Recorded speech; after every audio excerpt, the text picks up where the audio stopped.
শীতকালে হাঁসের মাংস খেয়ে যে মজাটা পাওয়া যায়, নর্মালি সারা বছর কিন্তু হাঁসের মাংসটা তেমন একটা খাওয়া হয় না। তাই শীতের সময়টাতে আমি চেষ্টা করি বিভিন্ন রকমভাবে হাঁসের মাংসটা রান্না করার। আর যারা হাঁস খেতে পছন্দ করেন না, আজকের রেসিপিটাতে যদি রান্নাটা করেন তাহলে বাসার সবাই অনেক বেশি পছন্দ করবে। আলু দিয়ে হাঁসের মাংসের এই ঝোলটা দুর্দান্ত লাগে খেতে। তো এর জন্য শুরুতেই আমি কড়াইয়ে পরিমাণ মতো তেল দিয়েছি। যেহেতু হাঁসের মাংসে আমি আলু ব্যবহার করব, তাই তেলের মধ্যে আমি আলুটাকে একটু বড় সাইজের করে কেটে নিয়ে হলুদ, মরিচ আর সামান্য লবণ দিয়ে ভেজে নিব। শুরুতেই তেলের মধ্যে আলুটাকে ভেজে নিলে পরবর্তীতে কালারটাও খুব সুন্দর আসে। এবার আলুগুলো ভাজা আমার হয়ে গিয়েছে, খুব সুন্দর করে একটু গোল্ডেন ব্রাউন কালার আমি নিয়ে এসেছি। এরপর এই তেলের মধ্যে আমি আরও কিছুটা সরিষার তেল ব্যবহার করব। আজকের রান্নায় আমি সয়াবিন আর সরিষা দুটো তেল মিক্স করে রান্না করছি। গরম মশলার মধ্যে দিয়ে দিলাম তেজপাতা, এলাচ, দারুচিনি, লবঙ্গ আর আস্ত গোলমরিচ। এবার দিয়ে দিচ্ছি পেঁয়াজ কুচি। আজকে আমি রান্না করব প্রায় 1 কেজি পরিমাণ রাজহাঁসের মাংস, আর এর জন্য আমি এখানে দিয়ে নিয়েছি 1 কাপ পরিমাণ পেঁয়াজ কুচি, সেই সাথে দিলাম পেঁয়াজ বাটা 1/2 কাপ পরিমাণ। পেঁয়াজ বাটার কালারটা লাল হওয়ার কারণ হচ্ছে আজকের রান্নায় আমি বাটা মশলা ব্যবহার করছি। যে গ্রাইন্ডারে আমি পেঁয়াজটাকে ব্লেন্ড করেছিলাম, এর আগে আমি লাল মরিচটা গুঁড়ো করে নিয়েছিলাম। মরিচ বাটা দিয়ে দিলাম এখানে আমি প্রায় 1.5 টেবিল চামচ পরিমাণ। এটা ঝালের উপর ডিপেন্ড করবে।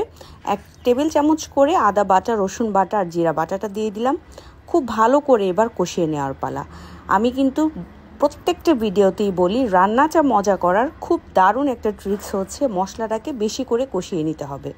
এবার দিয়ে দিচ্ছি পরিমাণ মতো লবণ। খুব ভালো করে মশলাটাকে আমি প্রায় 10 মিনিট সময় নিয়ে কষিয়ে নিয়েছি। এবার দিয়ে দিচ্ছি আগে থেকে খুব ভালো করে ধুয়ে পরিষ্কার করে রাখা রাজহাঁসের মাংস। খুব ভালো করে ধুয়ে পরিষ্কার করে নিয়েছিলাম। এবার পুরোটা মাংস আমি দিয়ে দিলাম মশলাটার মধ্যে।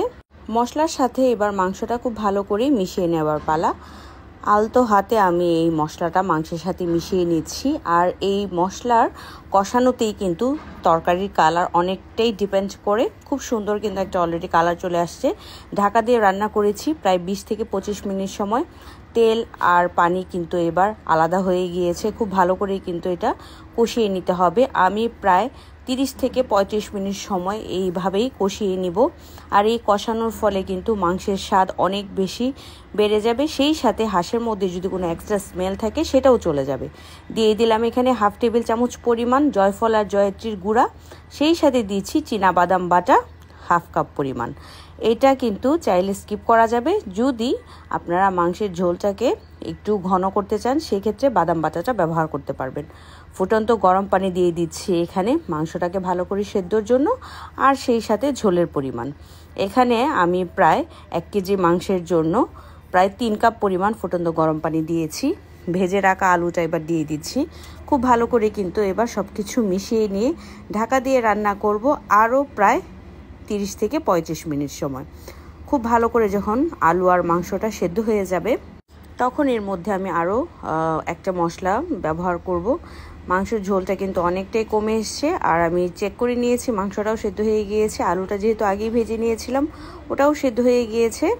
মাংসটা রান্না হয়েছে কিনা সেটার বোঝার একটা উপায় হচ্ছে তেলটা কিন্তু এবার পুরোপুরি উপরে ভেসে আসছে। এবার একেবারেই লাস্ট পর্যায়ে আমি এখানে দিয়ে দিচ্ছি রাঁধুনির গুঁড়া।